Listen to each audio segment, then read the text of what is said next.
Aujourd'hui, c'est la solennité du très saint sacrement. Le thème de méditation choisi en cette solennité du très saint sacrement de l'autel nous vient de l'épisode de l'évangile du jour, qui note que le Seigneur Jésus envoya 2 de ses disciples et leur dit: allez à la ville, vous rencontrerez un homme portant une cruche d'eau. Suivez-le. Marc 14, 13. D'où le choix de notre thème, l'homme à la cruche d'eau. Dites à votre voisin, l'homme à la cruche d'eau. Le choix de ce thème ne vise qu'une chose. Aujourd'hui, c'est ça le grand message que nous avons. Inviter chacun de nous à ressembler à cet homme singulier qui a conduit les disciples au cénacle, à la chambre haute, où fut institué le plus grand de tous les sacrements, le sacrement du corps et du sang du Christ. Voilà le grand message que le Seigneur nous donne en ce jour. Devenons cet homme à la cruche d'eau que les apôtres ont suivi, qui a conduit les apôtres au cénacle, à la chambre haute, où fut instituée l'Eucharistie. C'est ça notre cénacle. Jésus a institué la Sainte Seine dans cette maison qu'on appelle le cénacle. C'était une chambre à l'étage où Jésus avait l'habitude de se réunir avec les siens pour manger, pour prier. Il s'est retiré là avec les siens et il pouvait manger, comme pour le cas de l'institution de l'Eucharistie, soit pour prier. Le cénacle. Dans le mot cénacle, là il y a céna, céna, qui signifie repas. Il y a le mot repas. Sainte Seine. Sainte Seine. Alors, chacun de nous, c'est ça le message. Si vous retenez seulement ça, que au sortir de cette messe, que je sois l'homme à la cruche d'eau. Où est-ce que nous allons manger la Pâque? C'est ça la question des disciples. Où veux-tu que nous allions faire les préparatifs pour que tu manges la Pâque? Il envoie 2 de ses disciples en leur disant: allez à la ville. Un homme portant une cruche d'eau viendra à votre rencontre. Suivez-le. Donc cet homme-là, vous n'allez pas le voir de dos. Vous ne le verrez pas de dos. Il viendra à votre rencontre. Vous allez donc voir sa face. Vous allez donc voir son visage. Et dès que vous voyez le visage, vous n'allez pas continuer votre bonhomme de chemin. Il va passer et vous allez vous mettre à sa suite. Vous allez vous mettre à le suivre. Vous allez changer de direction. Vous allez comme ça, vous le voyez, vous changez de direction, vous commencez à le suivre. Et il va vous montrer là où je veux que vous puissiez préparer pour moi la Pâque. Alors l'interprétation, c'est que chaque chrétien ici, chacun de nous, soit cet homme qui porte la cruche et qui montre, qui guide les autres vers l'Eucharistie, vers le sacrement du corps et du sang du Christ. Amen. Qu'il y ait des gens qui, grâce à toi, vont découvrir l'importance de ce sacrement. Que tu sois pour ta femme l'homme portant la cruche d'eau, que tu sois pour ton mari l'homme, même si tu es femme, pas la femme, l'homme qui porte la cruche d'eau, même pour ton mari, toi qui es femme, ne sois pas la femme qui porte la cruche, mais toujours l'homme qui porte la cruche d'eau.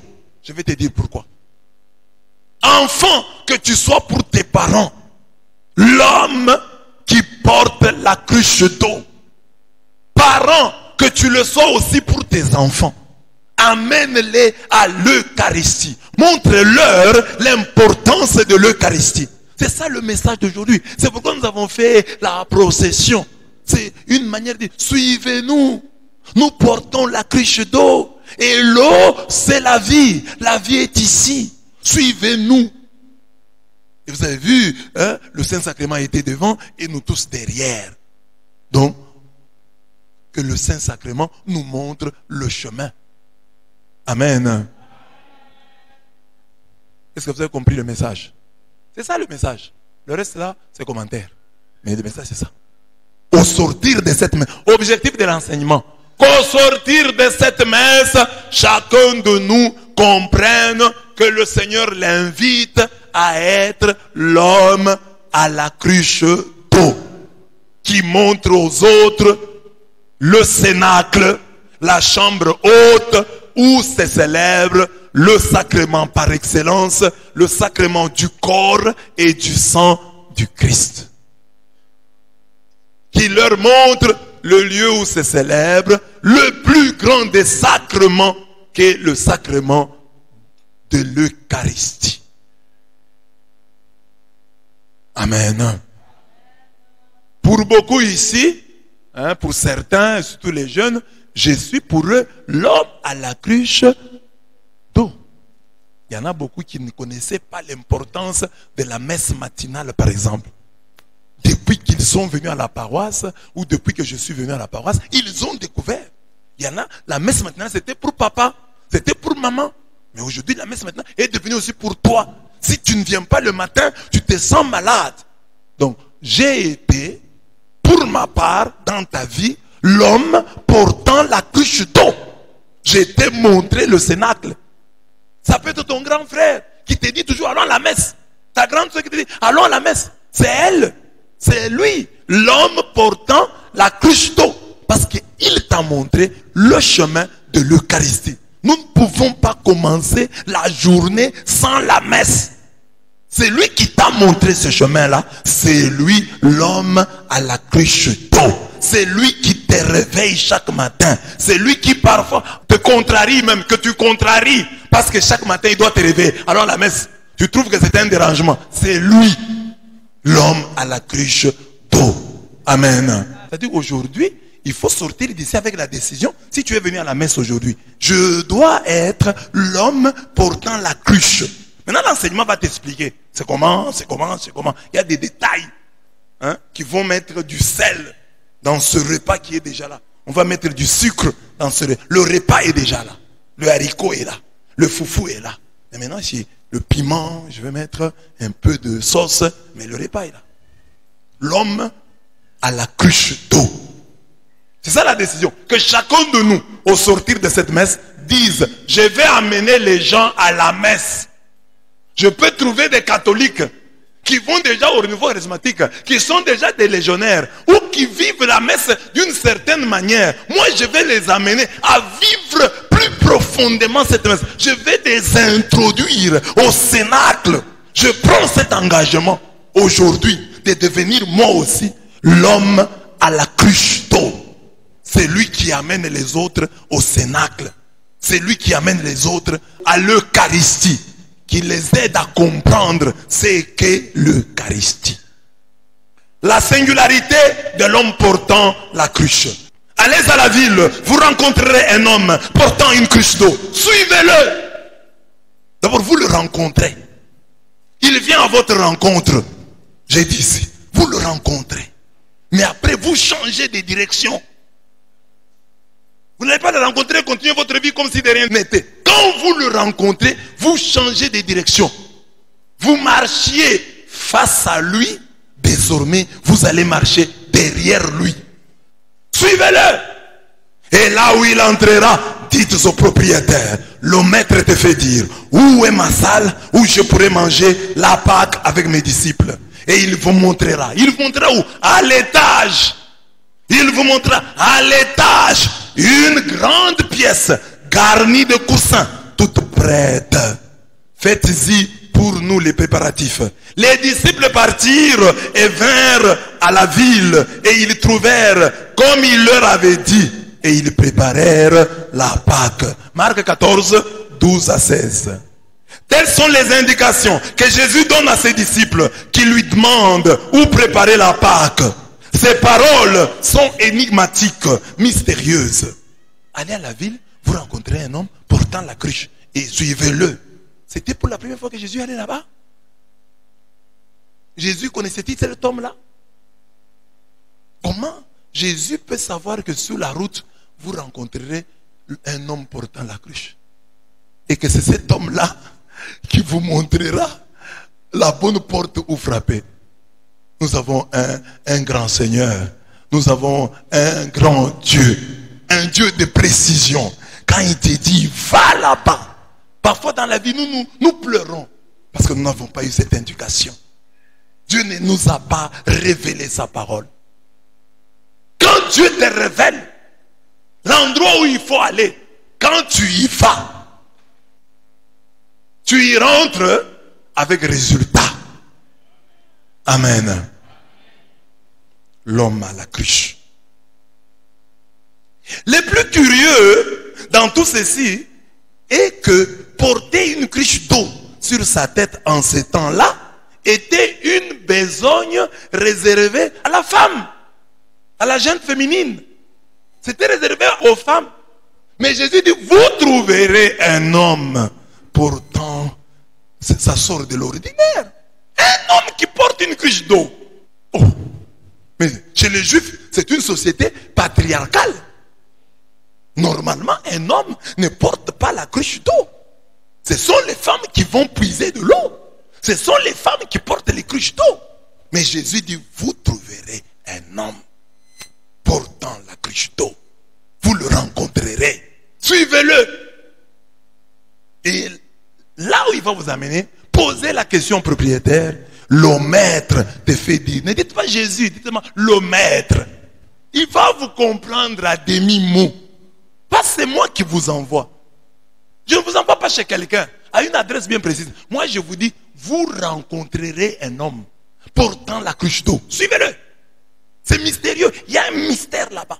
Parce que les apôtres peuvent poser la question. Seigneur, un homme portant la cruche d'eau, ici chez nous. Non, ça c'est rare. Mais dans cette multitude, nous allons le voir comment? Vous le rencontrerez. Vous rencontrerez cet homme-là. Amen. Amen. Amen. Amen. Imaginez alors si Jésus avait dit à ses disciples, vous rencontrerez une femme portant une cruche d'eau. Oh, ça serait encore plus compliqué. Vous rencontrez, mais ils allaient rencontrer une multitude de femmes parce que ce sont les femmes qui portent généralement des cruches d'eau. Mais je dis, vous rencontrerez un homme, c'est-à-dire un homme exceptionnel. Un homme qui sort de l'ordinaire. Un homme que vous n'avez pas l'habitude de rencontrer. C'est celui-là que vous rencontrerez. Portant la cruche d'eau. Il attirera votre attention. Amen. Que le Dieu des rencontres vous donne cette possibilité. De rencontrer un homme exceptionnel. De rencontrer une femme exceptionnelle. Dans tous les domaines de votre vie, rencontrez un patron exceptionnel. Rencontrez un serviteur exceptionnel. Rencontrez un mari exceptionnel. Rencontrez une femme exceptionnelle. Portant une cruche d'eau. L'homme à la cruche d'eau. Rencontrez un tel homme. Rencontrez une telle femme. Amen. C'est une grâce. Tu rencontres toujours des gens qui te déçoivent. Mais il y a un homme portant. Lisons un peu Cantique 2. 1 à 2. Je suis un narcisse de Saron, un lys des vallées. Comme un lys au milieu des épines, tel est mon ami parmi les jeunes filles. Comme un pommier au milieu des arbres de la forêt, tel est mon bien-aimé parmi les jeunes hommes. Au milieu des épines. Donc, toutes les autres filles qu'il rencontrait, c'était des épines. Mais celle-ci, elle se distingue. Elle est différente. Elle est un lys au milieu des épines. Tel est mon ami parmi parmi les jeunes filles. La femme aussi dit, comme un pommier au milieu des arbres de la forêt, tel est mon bien-aimé parmi les jeunes hommes. Amen. Amen. Que Dieu te donne la grâce d'une rencontre exceptionnelle. Prie pour que Dieu mette sur ton chemin l'homme portant la cruche d'eau. Que Dieu mette sur ton chemin dans tous les domaines de ta vie, pour ton travail, pour ton commerce, pour ton mariage, pour ton avenir, pour ta promotion. Que Dieu mette sur ton chemin un homme portant la cruche d'eau. Un homme portant la cruche d'eau, qui te donne un lys parmi les épines, qui te donne un pommier au milieu des arbres de la forêt. Ça existe, c'est possible. Au milieu de cette foule-là, Dieu a dit, vous rencontrerez un homme portant la cruche d'eau. Suivez-le. Il y a de bonnes rencontres. Toi qui as été souvent déçu par les hommes, par les femmes, par les patrons, par les domestiques, par les serviteurs, par les employeurs, par les collaborateurs. Tu as souvent été déçu. Tu as fait l'expérience de la traîtrise. Les gens t'ont toujours trahi. Dieu dit ce jour qu'il y a un homme portant la cruche. Ne te décourage pas. Il y a un homme portant la cruche qui t'amènera à bon port. Il existe cet homme-là parmi les humains. C'est Jésus qui te dit, va sur la route, tu le rencontreras et tu le suivras. Il existe. Acclamons le Seigneur parce que de tels hommes existent. Acclamons le Seigneur parce que de tels hommes existent. L'homme portant la cruche d'eau existe. Je ne l'ai pas encore rencontré, je l'ai peut-être rencontré, ça n'a pas bien marché, mais je dis à Dieu, il existe et il est possible que je le rencontre. Je cesse de maudire l'homme. Oh, les hommes sont méchants, les hommes sont des menteurs, les femmes sont des menteuses, etc. Cesse, les patrons sont des voleurs. Tu maudis tellement l'homme. Oh, j'avais payé une moto, j'ai confié à quelqu'un pour qu'il fasse le transport avec, mais je n'ai pas trouvé satisfaction. Il m'a volé. Les hommes sont des voleurs. Mais il existe dans tous les domaines un homme portant la cruche d'eau. Il existe. Ne désespère pas. Ne désespère pas. C'est pas parce que tel et tel et tel et tel et tel et tel et tel tombent dessus que tout le monde te décevra. Il existe un lys parmi les épines. Il existe un pommier parmi les arbres de la forêt. Et ça, je parle à ceux qui ont des blessures intérieures. Hein. Tellement les hommes t'ont déçu que tu ne les aimes plus, tu ne les supportes plus. Tu exclus la possibilité de trouver un bon homme, un bel homme. Tu as exclu ça. Alors que c'est possible. Le bel homme, c'est seulement Jésus. Non. Mais Jésus dit, vous rencontrez un homme portant la cruche, suivez-le. Il vous montrera. Il vous montrera le chemin. Il vous montrera le cénacle. Il vous amènera à bon port. Amen. Mais alors, Jésus ne dit pas une femme portant une cruche d'eau. Sinon, les apôtres se retrouveraient devant une multitude de femmes. S'il leur parlait d'une femme portant la cruche d'eau, il fallait que Jésus, dans son omniscience, élimine toutes les femmes, que ce jour-là, il n'y ait que cette femme-là qui a épuisé de l'eau. Ou qu'à part la cruche d'eau, que cette femme-là ait un autre signe distinctif. Une femme portant la cruche d'eau est habillée en rouge, habillée en blanc. Mais Jésus leur dit, ce que vous allez voir, ce n'est pas l'habituel. Ce n'est pas quelque chose qui vous est habituel. Vous rencontrerez un homme portant une cruche d'eau. Ce n'est pas tout. Pour identifier cet homme, il fallait aussi que les apôtres voient le contenu de la cruche. Ce qui n'était pas si simple. Parce qu'on dit, un homme portant une cruche d'eau. Bon, comment vous allez voir que c'est une cruche d'eau? Il peut y avoir de l'huile à l'intérieur. Il peut y avoir du vin à l'intérieur. Comment vous saurez que c'est de l'eau? Je pense qu'on sait se rendre compte que c'est de l'eau. Hein? Parce que quand c'est plein, quand on porte, il y a toujours de l'eau qui sort, qui jaillit de la cruche. Et on peut dire, c'est de l'eau. Quand vous avez un seau d'eau sur la tête, Le trop plein là, c'est le trop plein qui montre qu'il y a de l'eau là. Alors si quelqu'un, la cruche est vide, parce que la cruche peut être vide, mais Jésus a dit une cruche d'eau, c'est-à-dire une cruche où il y a de l'eau. Et l'eau c'est la vie. Il y a des gens qui portent des cruches, mais des cruches vides.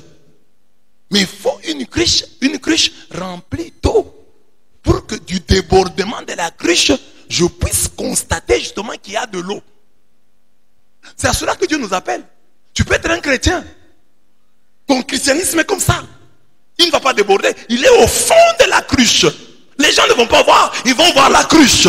Mais ils vont ignorer le contenu de la cruche. Parce que il n'y a pas de trop plein. C'est le trop plein qui nous poussera à évangéliser. C'est le trop plein qui invitera les autres, qui les alertera, qui leur montrera que nous sommes porteurs de quelque chose. Mais si nous avons de l'eau au fond de la cruche, le monde ne verra pas. Jésus dit, je suis le bon berger. Je suis venu pour que mes brebis aient la vie et qu'il l'ait en surabondance, qu'il l'ait en abondance. Comme ici, pourquoi est-ce que nous n'évangélisons pas? Pourquoi est-ce que nous n'attirons pas le monde? Non, mais il n'y a presque rien dans la cruche. Les gens se posent la question. Ils nous voient avec des cruches, mais ils disent, bon, on ne connaît pas le contenu. Amen. Qu'est-ce qu'il y a au fond de ta cruche? Ah, il y a un peu d'eau. Un peu d'eau. Bon. Tu peux même faire des mouvements. Tu peux même jouer avec, les gens ne vont pas voir. Mais quand l'eau est pleine dans la cruche, la maman qui arrive à la maison, elle-même est mouillée. Elle est mouillée. C'est lui qui a porté la cruche d'eau. Ne peut pas arriver à la maison sans que ses habits ne soient trempés. Parce que c'est plein. Lui-même, là, on voit qu'il porte de l'eau parce qu'on trouve de l'eau sur ses habits, sur ses épaules, il y a de l'eau. La cruche est pleine d'eau. Si nous avons un peu de Dieu en nous, les gens ne verront pas. Ils verront la cruche. Mais ils disent, ah, il n'y a rien dans la cruche. Il y a du mazout, il y a de l'essence. Mais c'est une cruche parce que dans la cruche d'eau, on peut mettre tout ce qui est liquide. Et parmi les liquides, il y a le gasoil, il y a l'essence, il y a l'huile, il y a le vin. On le sent. L'homme portant la cruche est donc plus facilement repérable que la femme qui jouerait le même rôle. L'homme qui porte la cruche est facilement identifiable, facilement repérable. Parce que dans une communauté patriarcale, dans une société patriarcale, l'homme portant la cruche attire l'attention. Les gens disent, mais quel est cet homme qui porte la cruche? Il n'a pas de femme. Beaucoup de spécialistes se sont penchés sur l'identité de cet homme. Faisait-il partie d'un plan pensé préalablement pour un rendez-vous clandestin? Était-il un de ces Esséniens célibataires? Donc il y avait les pharisiens, les sadducéens et les Esséniens. C'était des ascètes, des gens qui jeûnaient. Eux, ils avaient des baptêmes. Ils avaient l'habitude de se purifier par des immersions quotidiennement. C'est ainsi que certains ont même dit que Jean-Baptiste serait au départ un Essénien. Parce que, un, il est célibataire, et deux, il baptisait. Alors certains ont dit que non, il était essénien. Donc cet homme, il porte la cruche. Des spécialistes ont dit non, ne serait-il pas un essénien? Parce que les Esséniens, un, ils utilisaient beaucoup l'eau, et cet homme porte une cruche d'eau. Et ils étaient célibataires. Cet homme donc, il n'avait pas de femme, parce qu'il avait une femme, c'est la femme qui devait porter la cruche d'eau. C'est ainsi que beaucoup ont pensé que ça devait être un Essénien. Ça, ce sont des avis des spécialistes. Je ne dis pas que c'est ça, mais c'est ce que les spécialistes disent. Rien ne nous est précisé dans le texte pour qu'on puisse avancer une quelconque réponse. Et d'ailleurs, n'est-ce pas son rôle qui importe plus que son identité? Ici, l'identité comme telle de l'homme portant la cruche doit nous importer peu. Le plus important, c'est le rôle qu'il joue. Il joue le rôle de guide et il amène les disciples au cénacle, à l'endroit où Jésus va instituer l'Eucharistie en la célébrant pour la toute première fois. Quel est le rôle que tu joues dans la vie des autres vis-à-vis de ce sacrement que nous adorons? Quel est le rôle que tu joues dans la vie de ta femme, de ton mari, de tes enfants par rapport à ce sacrement? C'est ça, être l'homme à la cruche d'eau. Ce serviteur à la cruche est le guide providentiel que chacun doit trouver et qu'il doit être pour ses semblables, afin de les conduire à la chambre haute de l'excellence et du dialogue en transcendance. Chacun de nous doit trouver cet homme portant la cruche. Je l'appelle homme, qu'il soit de sexe masculin ou féminin, mais je l'appelle homme pour garder cette singularité qu'il avait, parce qu'il s'est distingué au milieu de la société dans laquelle il vivait. Lui, homme, porter la cruche. C'est-à-dire que ça, c'est la marque de sa distinction, de sa différence. Tu veux amener les autres à l'Eucharistie, sois différent. Tu veux amener les autres à l'Eucharistie, que la vie de Dieu coule en toi abondamment, qu'il y ait le trop plein et que le monde le voit. C'est en voyant le trop plein que les gens te suivront. S'il n'y a pas le trop plein, les gens ne te suivront pas. Si le divin est en toi, mais en toute petite quantité, mais qui va te suivre? On ne verra pas. Il faut que la cruche soit pleine. Comme ça, du débordement de l'eau qui est dans la cruche, les gens verront, les gens seront attirés. Il a de l'eau. Il a la vie. La vie de Dieu coule en lui. Amen. Donc, cet homme nous amène à l'Eucharistie. Mais j'ai dit qu'il ne nous amène pas seulement à l'Eucharistie, il nous amène à l'étage. Et l'étage est le symbole de l'excellence. Il nous amène à la montagne. Et la montagne est le lieu du dialogue en transcendance. Le dialogue en transcendance, c'est-à-dire le dialogue avec le transcendant, le dialogue avec Dieu. Parce que cénacle, c'est l'endroit où nous rencontrons Dieu, dans la chambre haute. C'est dans cette chambre haute que l'Esprit est descendu sur les apôtres. C'est la chambre du dialogue en transcendance. Il y a donc une explication théologique, symbolique et théologique à la singularité de cet homme portant la cruche. Pour certains, maintenant j'entre dans les explications du rôle. Pour certains, la cruche en hébreu, kad, dont la valeur est 24, en gématrie juive classique, valeur numérique des mots. Le chiffre 24 représente le nombre des livres de la Bible hébraïque. La Bible hébraïque a 24 livres. Les livres que nous avons séparés, ils les ont mis ensemble. Donc ils ont 24 livres. Alors maintenant, le mot kad, qui signifie cruche en hébreu, quand on calcule en hébreu, ceux qui savent, nous avons déjà expliqué ça en son site, chaque lettre a une valeur numérique. Quand on calcule kad, ça donne 24. 24 donne kad. C'est la valeur numérique de. Alors, 24, nombre de livres. Alors on dit, l'homme portant la cruche, c'est l'homme donc portant la parole, portant les Écritures. Donc, en d'autres termes, si on s'en tient au chiffre 24, valeur numérique de kad, kad qui signifie cruche en hébreu, on doit donc dire que la cruche là représente les Écritures. Les Écritures nous amènent à l'Eucharistie. Les Écritures nous amènent au cénacle.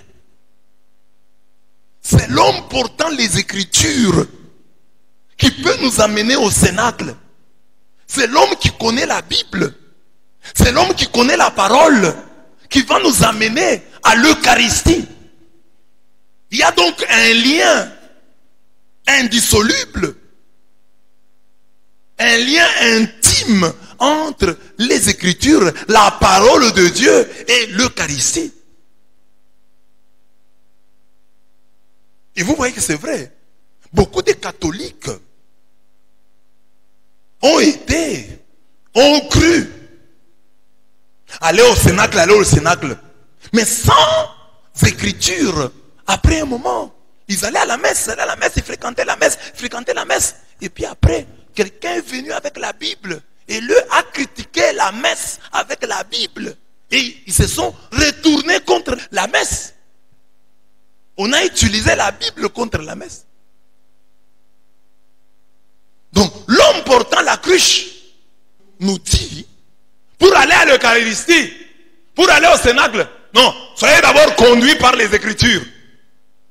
Et c'est ça qui se fait à la messe. À chaque messe, nous avons la scène, nous avons deux parties dans la messe, la liturgie de la parole et la liturgie eucharistique. Nous commençons d'abord par la parole. Première lecture, deuxième lecture, évangile, on explique. Et puis après, on continue et on communie. Les disciples d'Emmaüs ont fait la même expérience. Sur la route, le Seigneur leur a expliqué les Écritures. Et leur cœur était déjà tout brûlant. Et quand il a rompu le pain, vite ils l'ont identifié. C'est lui. Quand il nous parlait là, notre cœur était tout brûlant en nous. C'est donc une invitation adressée aux catholiques que nous sommes, aux amoureux de l'Eucharistie, que nous sommes à approfondir les Écritures, à les aimer, à les manger, à manger le livre, à manger les 24 livres. Hein? Dans la Bible hébraïque, il y a 24 livres, les 24 livres de la Bible, de les manger d'abord. Et ce sont ces livres qui nous conduiront à l'Eucharistie, qui nous conduiront à la bonne intelligence de l'Eucharistie. Ce n'est pas un catholique seulement qui vient à la messe et qui ne comprend pas. Pourquoi vous faites ça? Non, on a toujours fait ça comme ça. Pourquoi vous faites ça? Il faut que tu sois un catholique. Quand tu entres à la messe, tu dis, au nom du Père et du Fils et du Saint-Esprit. Ah, Matthieu 28. Que tu saches expliquer tout ce qui s'est fait à la messe. Que tu aies une connaissance scripturaire de la messe. Tu es fort en ce moment-là. Et c'est ça le problème que j'ai avec les catholiques aujourd'hui. Quand ils voient nos vidéos. Ah, monsieur l'abbé, encore moi j'étais catholique, mais je manque des arguments devant les gens des églises de réveil. Quand ils me posent des questions, je ne sais pas expliquer. Il y a un problème. Nous sommes allés vite au cénacle, sans avoir suivi l'homme à la cruche d'eau. 24 cadres. Cruche en hébreu, 24 valeurs numériques, écriture, un livre de la Bible, 24 livres de la Bible hébraïque. En ce sens, l'homme en question, l'homme à la cruche d'eau, c'est celui qui porte les Écritures et qui nous amène à cette déclaration de la première lecture. Tout ce que Yahweh a dit, nous le ferons et nous y obéirons. Exode 24, 7. C'est pourquoi j'insiste dans cette église. Ayez la Bible, amenez la Bible. L'homme portant la cruche, c'est donc l'homme aussi qui vous amène aux Écritures, qui vous fait aimer les Écritures. Amenez la Bible, achetez la Bible. Vous avez l'argent pour payer le pantalon, pour payer des chemises, pour payer des chaussures, pour payer des bijoux. Ayez aussi l'argent pour payer des Bibles. Autant vous avez beaucoup de chemises, ayez aussi beaucoup de Bibles. Un chrétien doit avoir beaucoup de Bibles. Plusieurs versions. J'ai la Bible Louis II, j'ai la Bible de Jérusalem, j'ai la Tove, j'ai la Bible du Semeur, j'ai différentes Bibles. Chaque version a sa richesse. Alors, je peux lire, qu'est dit Louis II, qu'est dit Jérusalem, qu'est dit Tove, qu'est dit la Bible du Semeur, voilà. La Bible des peuples dit quoi? Donc, les nuances là t'aident à comprendre. Je me dis, voilà des textes comme ça. Regarde comment Louis II traduit. Regarde comment la Bible de Jérusalem traduit. Il faut avoir beaucoup de Bibles. Tu as beaucoup de chaussures. Tu as beaucoup de robes. Tu as beaucoup de draps. Et aussi beaucoup de Bibles. Achète aussi des Bibles. Tu as une Bible familiale. une Bible qui t'a été offerte, une Bible que tu as héritée, et même une Bible que tu as volée. Il est grand temps que tu payes ta Bible. Plus tu grandis, plus tu dois apprendre à payer ta Bible. J'ai payé aussi la Bible. Et pense aussi payer une Bible qui coûte cher. Parce que tu as parfois une montre qui coûte cher. Mais tu as la Bible qui t'a été distribuée. Tu es catholique et tu as la tradition du monde nouveau. La Bible est témoin de Jéhovah qui t'a été donnée gratuitement. C'est ça la Bible que tu as. Mais tu as une montre de $50, tu as une montre de $100, tu portes des chaussures de $200, $150, une veste de $180, $200, $300, mais tu n'as pas de Bible personnelle que tu as payée. L'homme portant la cruche, c'est aussi ce parent qui aide ses enfants à lire la Bible, qui leur apprend à lire la Bible. C'est l'homme portant la cruche. Je vous en ai déjà parlé ici. Moi, j'étais jeune. On me donnait de l'argent chez nous pour payer des chaussures, pour me payer ceci et cela. Et moi, j'utilisais cet argent pour payer des Bibles et distribuer aux gens. Ça ne date pas d'aujourd'hui. Parce que quelqu'un peut me voir faire ça aujourd'hui. Oh, l'abbé Blaise commence à faire ça parce qu'il est prêtre. Non, je l'ai fait tout jeune. Dans ma section, quand j'étais chef Kiro, tous mes jeunes avaient des Bibles. Si pas les 4 évangiles, le Nouveau Testament ou la Bible. Je commençais à distribuer les 4 évangiles. C'était les livres qui étaient les moins chers. J'ai donné aux jeunes les 4 évangiles. Qui connaissent d'abord les 4. Matthieu, Marc, Luc, Jean. Réunis. Les 4 évangiles. Après, nous avons évolué. Plus ils grandissaient, plus j'ai payé des Nouveaux Testaments. Et puis j'ai payé des Bibles. J'ai été pour beaucoup de jeunes, de mon temps, l'homme portant la cruche. Parce que je leur ai montré la lecture. Ils ont appris à ouvrir la Bible avec moi. Ils ont découvert les premiers textes de la Bible avec moi. Beaucoup de textes de la Bible, ils ont entendu des commentaires venant de moi. On a lu tel texte, on a lu tel texte. Alors c'est ça que chacun de nous doit être aussi pour ses semblables. L'homme à la cruche d'eau. 24 CAD. Cruche, CAD. Valeur numérique 24. 24 livres de la Bible hébraïque. Et c'est pourquoi j'ai dit que les chrétiens changent. Aujourd'hui, comme chrétien, quand tu maries ta fille, tu demandes la dot, demande la Bible. Comme vous venez prendre ma fille en mariage, chez nos ancêtres, on demandait la boisson. Toi, tu demandes 20 casiers pour faire quoi? Tu veux ouvrir un bar? Demande des Bibles. Je vois que les gens de ma paroisse n'ont pas de Bible. Dans la dot là, au lieu de me donner la chèvre, j'ai déjà mangé trop de chèvres, papa. Une chèvre coûte combien? $100. Alors j'ai dit, si tu me payes dans $100, 200 000 francs, j'ai combien de Bibles? À peu près 18 Bibles. Parce qu'une Bible c'est 11 000 dans les 11 000. Hein? Bon, si on accepte à 10 000, bon, disons 20 Bibles. La cruche d'eau. Ce n'est pas tout. La Bible parle de la cruche d'eau. En 1 Roi 19, 5 à 8. Élie se coucha et s'endormit sous un genêt. Et voici un ange le toucha et lui dit, lève-toi, mange. Il regarda et il y avait à son chevet un gâteau cuit sur des pierres chauffées et une cruche d'eau. Il mangea et but, puis se recoucha.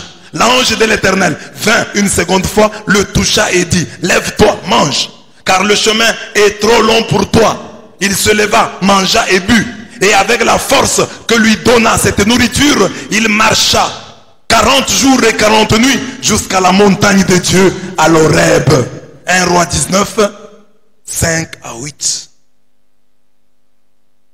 Élie est en train de fuir Jézabel qui veut le tuer.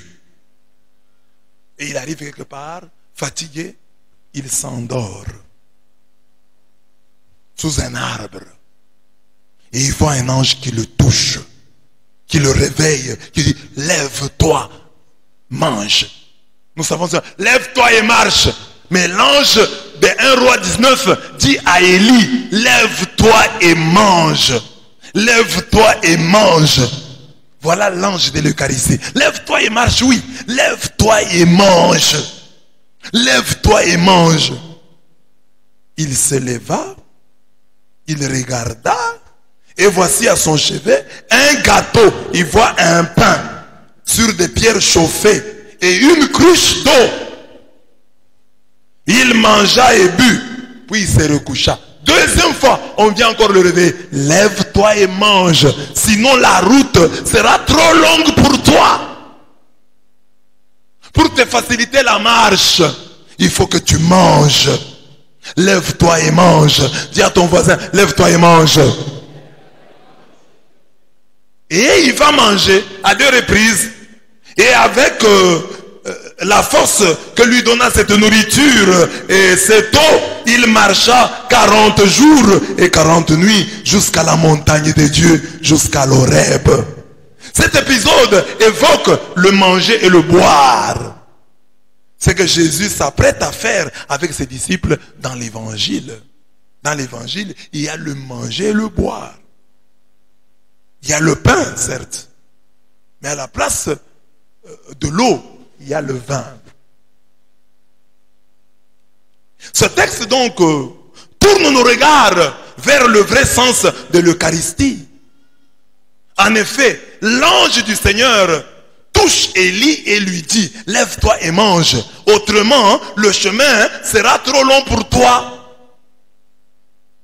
Ce que trouve Élie, c'est un viatique. On appelle l'Eucharistie un viatique. Dans viatique, il y a via, la voie, la route, le chemin. C'est-à-dire le pain qu'on mange pour marcher sur le chemin.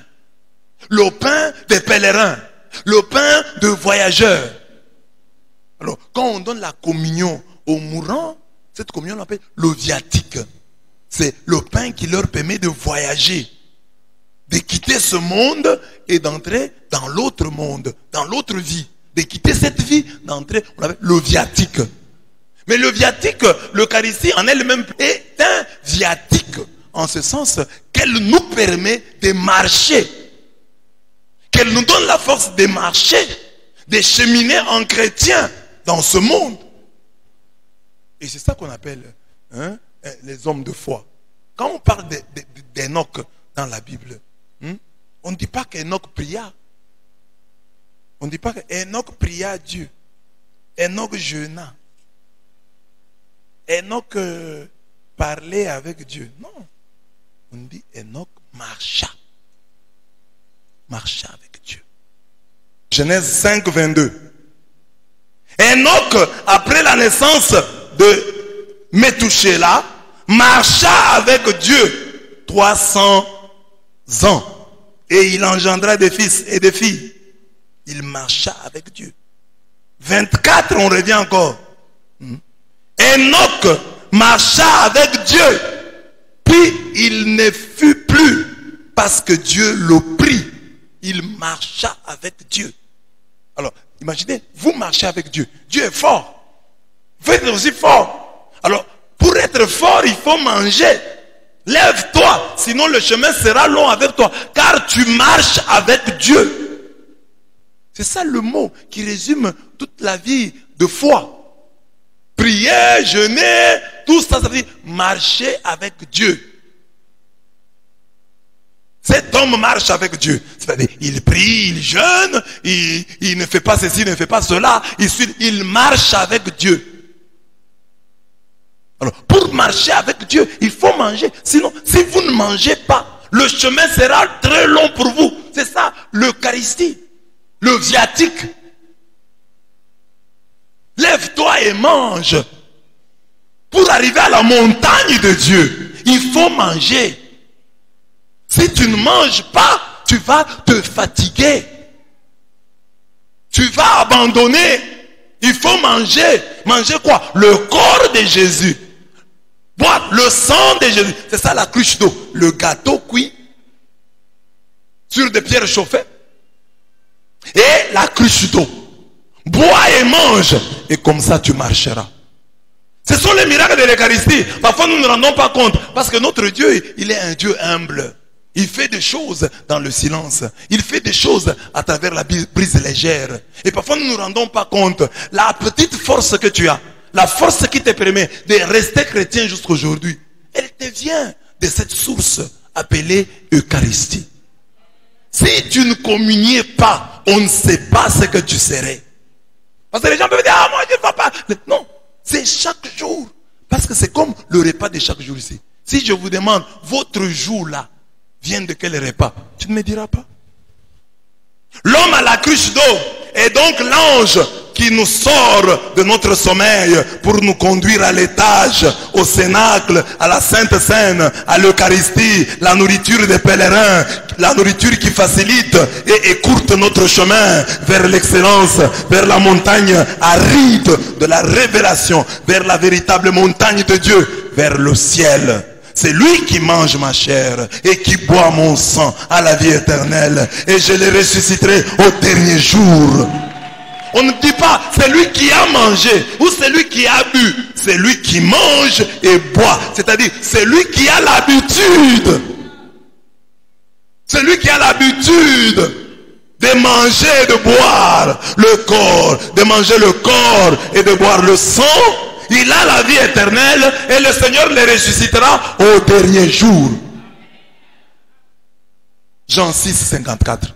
C'est clair, l'homme à la cruche d'eau nous amène la vie. L'eau, c'est la vie.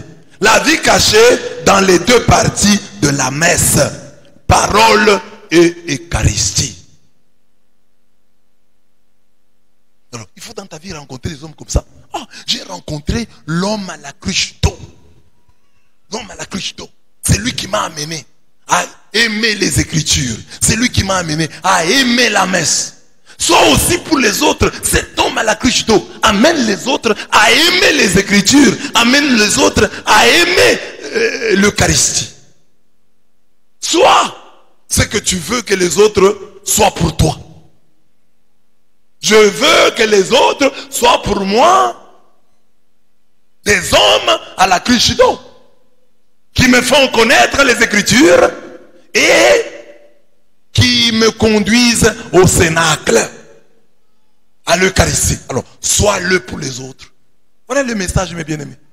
Voilà le message. Voilà le message. L'homme à la cruche d'eau. L'homme à la cruche d'eau.